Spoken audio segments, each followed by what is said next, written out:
어느새 벌써 새 둘째 주를 맞이하게 됐습니다. 뜻하지 않게 저와 사무와 우리 윤 집사님 세 분만 이렇게 둘째 주 예배를 드리게 됐네요. 네, 장로님 오신다는 거 제가 말렸습니다. 혹시나 저희들이 균을 갖고 있으면 아프실까봐 걱정이 돼서 그냥 목숨을 걸치고 오신다는 거네요. 전해가지고 오시십시오. 다음 주 우리 함께 예배하면 되니까 장로님 또 목사님들 건강하시기를 기도했사오니 하나님께서 다음 주에는 건강한 모습으로 예배하게 하실 것입니다. 아멘. 오늘 말씀 창세기 28장 10절에 보면 야곱이 베세바를 떠나 하란으로 향하고 있었습니다.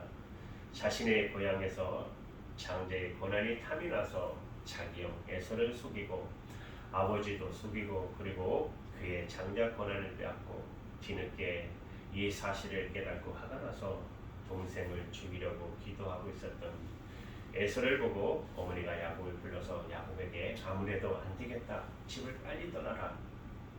형의 분노가 가라앉을 때까지만. 그리고 하란 땅 외삼촌 라반의 집으로 급히 야곱을 떠나 보낸 것입니다. 그래서 그는 어느 날 갑자기 도피자가 되어서 하란 땅으로 가다가 이제 한들에서 지쳐서 저물된 해를 보며 잠을 들게 되죠. 창세기 28장 11절은 이렇게 기록하고 있어요. 같이 읽을까요? 한 곳에 이르러는 해가 진지라 거기서 유숙하려고 그곳에 한돌을 가져다가 베개로 삼고 거기 누워 잤더니 그런데 그날 바로 그 들판에서 그 밤에 야곱이 누군가를 만나게 됩니다. 누굽니까? 하나님이시죠. 인생의 주인이신 하나님. 그 들판은 본래 루스라고 불려졌습니다. 그러나 그 이후로는 그 들판은 어떻게 불리죠? 베델이라는 이름으로 불려지게 됩니다. 이 베델의 들판에서 그날 밤 야곱은 한 가지 매우 중요한 것을 깨닫게 됩니다. 그리고 또 한 가지 매우 중요한 결심을 하게 됩니다. 한 가지 중요한 깨달음, 그리고 또 한 가지 중요한 결심. 오늘 우리는 이제 한 해를 이제 시작하면서 우리에게 믿음의 조상이라고 할 수 있는 야곱에게 배워야 할 한 가지 중요한 깨달음, 그리고 또 한 가지 중요한 결단을 나누고자 하는 것입니다. 먼저 가장 중요한 깨달음, 우리에게 있어야 할 중요한 깨달음, 한마디로 정의하면 그것은 하나님의 임재의 각성입니다. 그날 밤 베델에서 들판에서 야곱은 한상을 보게 되지 않습니까? 하늘과 땅을 연결하는 사닥다리가 쫙 펼쳐지고 천사가 오르락 내리락 하는데 사다리 맨 꼭대기에서 하나님이 말씀하십니다. 그리고 하나님이 야곱을 축복하십니다. 내가 있는 그 땅을 너에게 주겠다. 그리고 내가 더 많은 자손을 얻을 거라고. 그리고 너는 모든 땅의 족속들에게 복이 되어 줄 거라고. 생각해 보세요, 여러분. 형을 속이고 아버지를 속이고 형에게 쫓기며 도피 행렬에 오른 그에게 축복이라니요. 말이 됩니까? 말이 안 되는 사건을 성경은 뭐라고 하죠? 은혜라고 말하지 않습니까? 은혜. 받을 자격이 없는 사람에게 베풀어지는 사랑. 신약에서는 그걸 십자가의 은혜라고 말하는 것입니다. 여러분, 베델의 들판에서 하늘과 땅을 연결하기 위해서 펼쳐졌던 그 사닥다리가 바로 십자가를 의미하는 것입니다. 십자가를 하나님 바라보십시오. 그리고 이 사닥들의 오르락 내리락 하던 천사의 얼굴에서 예수님의 얼굴을 바라보시기 바랍니다. 하나님이 예수님을 보내 예수님을 통해 우리를 찾아오시고 죄 많은 우리를 용납하시고 용서하시고 구원하시고 사랑하시고 그리고 축복하시는 바로 그분. 이것이 은혜가 아니겠습니까? 이 놀라운 은혜를 경험하면서 야곱은 소스라쳐서 잠에서 깨어나게 됩니다. 그는 그리고 이렇게 고백하지 않습니까? 16절의 말씀을 우리 다 같이 읽습니다. 시작. 야곱이 잠에 깨어 이르되 여호와께서 과연 여기 계시는 것을 내가 알지 못하였도다. 죄책감으로 그가 고향에서 도망치고 있었을 때에도 그분은 늘 함께 하셨다. 지치고 피곤해 겨워 잠들어버린 이 호들판 그 밤에 그 곁에 하나님은 함께 계셨던 것입니다. 바로 하나님의 임재, 그럼에도 불구하고 죄 많은 야곱을 버리지 않고 추적하시고 쫓아오시고 함께 하시고 아직도 사랑하시고 아직도 축복하시는 그 하나님의 임재, 그 하나님의 놀라운 임재, 놀라운 각성의 장면을 바라보시기 바랍니다. 한 해를 우리가 시작하면서 야곱과 함께 했던 그 깨달음, 우리에게도 있어야 할 깨달음이 아니겠습니까?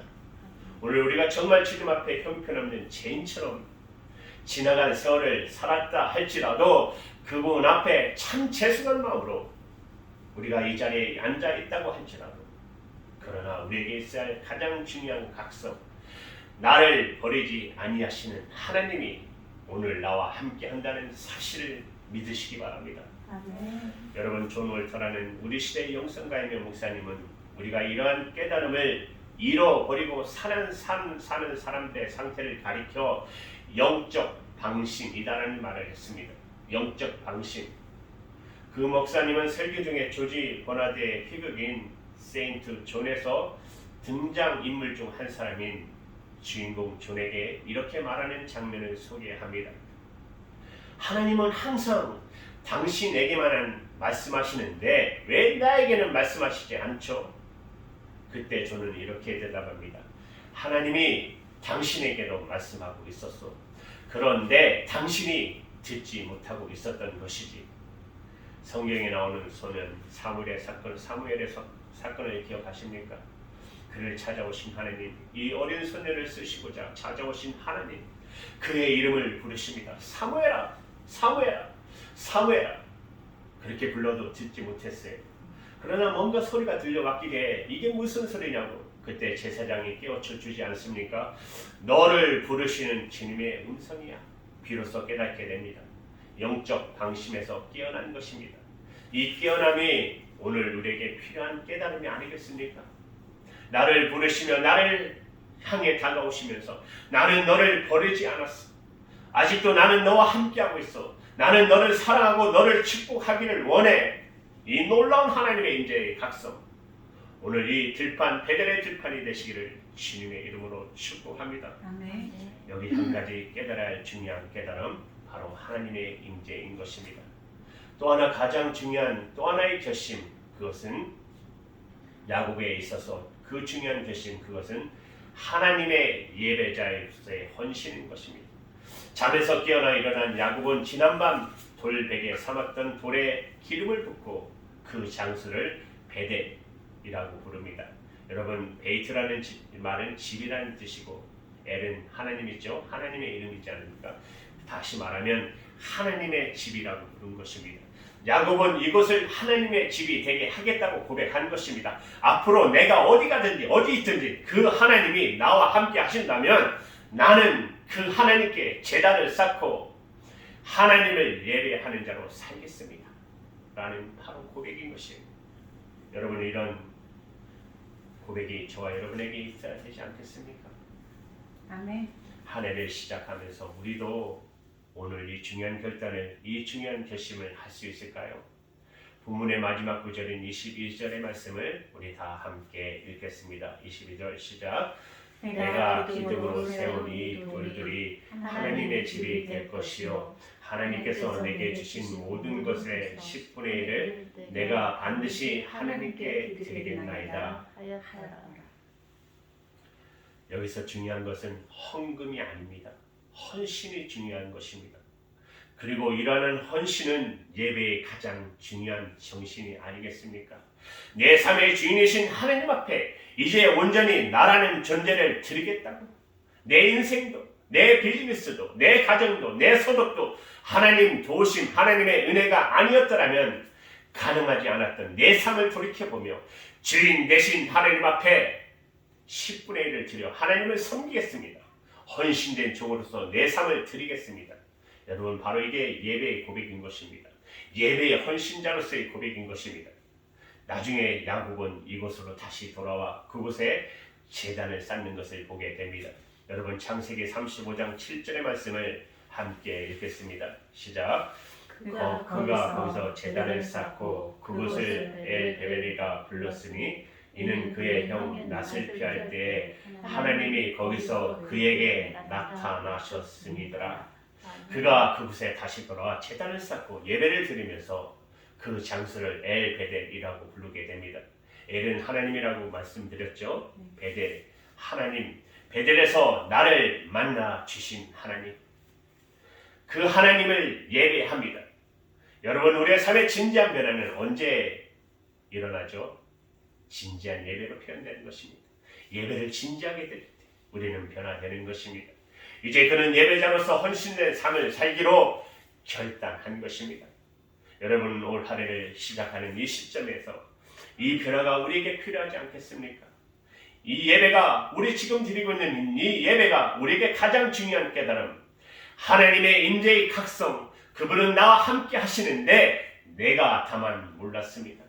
그런데 이제는 알았습니다. 주님은 나를 버리지 않으셨다고, 주님은 나를 절대로 포기하지 않으셨다고, 주님은 아직도 나와 함께 하신다고. 이 중요한 각성, 그리고 이제 중요한 결단, 이 하나님을 예배하는 자로 나머지 인생을 살겠습니다.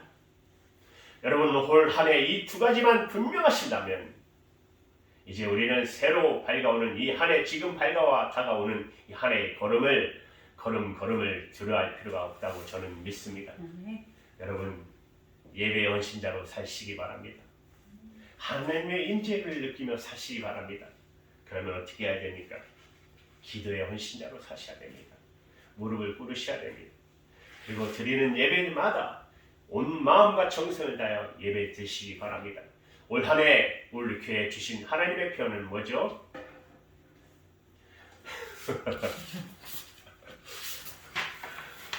주고 외우시기 바랍니다. 네. 하나님은 영신이 예배하는 자가 신령과 진리로 예배할지니라. 아멘. 우리의 온 정성을 다 드리는 것도 중요하지만 가장 중요한 것은 신령, 하나님의 영으로 예배드리는 것입니다. 하나님의 말씀으로 예배드리는 것입니다. 그런 예배자가 되시기를, 그러면 여러분에게 하나님의 복이 쏟아질 것입니다. 이 하나님의 놀라신 축복이 저와 여러분에게 넘쳐나시기를 주님의 이름으로 축복합니다. 아멘. 기도합니다.